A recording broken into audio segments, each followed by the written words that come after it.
नमस्कार बच्चों, मैं Ajay Pratap Singh, commerce teacher, read and right coaching centre से आप सबका हार्दिक अभिनंदन एवं स्वागत करता हूं। आज हम आपके लिए 12th commerce accounting for partnership साझेदारी फर्मों के लेखांकन के अंतर्गत लाभ हानि नियोजन खाता profit and loss appropriation topic पर डिस्कस करेंगे। सबसे पहले साझेदारी, जब दो या दो से अधिक व्यक्ति आपसी समझौते के अनुसार मिलकर पूंजी, श्रम, अनुभव लगाकर वैधानिक व्यापार करने हेतु सहमत हो जाते हैं और उस व्यापार से होने वाले लाभ या हानि का विभाजन आपस में आपसी समझौते के अनुसार करने को सहमत होते हैं, उसे साझेदारी कहते हैं। साझेदारों द्वारा वर्ष के अंत में होने वाले लाभ या हानि की गणना करने के लिए लाभ हानि नियोजन खाता बनाया जाता है। साझेदारी फर्मों के लाभ हानि की गणना करने के लिए सर्वप्रथम लाभ हानि नियोजन खाता बनाया जाता है। लाभ हानि नियोजन खाते एक निश्चित तिथि को वर्ष के अंतिम दिवस को बनाया जाता है। उदाहरण के लिए लाभ हानि नियोजन खाता 31 दिसंबर 2019 को समाप्त होने वाले वर्ष के लिए। इस लाभ हानि नियोजन खाते के दो पक्ष होते हैं। बायां पक्ष डेबिट पक्ष कहलाता है, दाहिना पक्ष क्रेडिट पक्ष कहलाता है।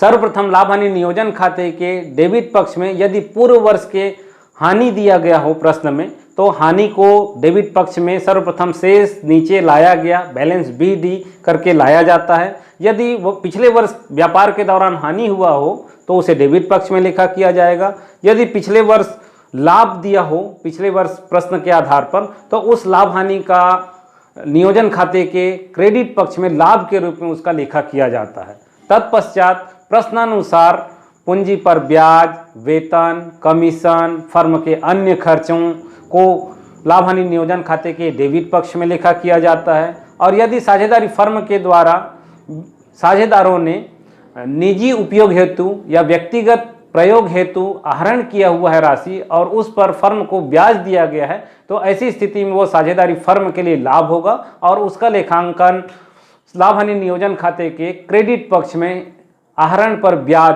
इंटरेस्ट ऑन ड्राइंग्स के रूप में लेखा किया जाता है।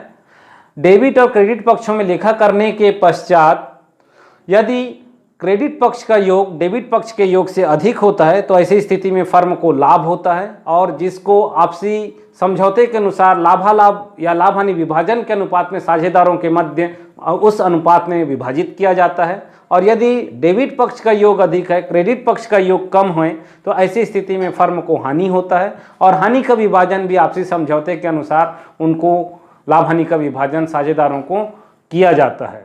हमारा यह वीडियो आपको अच्छा लगा तो लाइक, सब्सक्राइब, शेयर करें और बेल आइकन को प्रेस करना ना भूलें।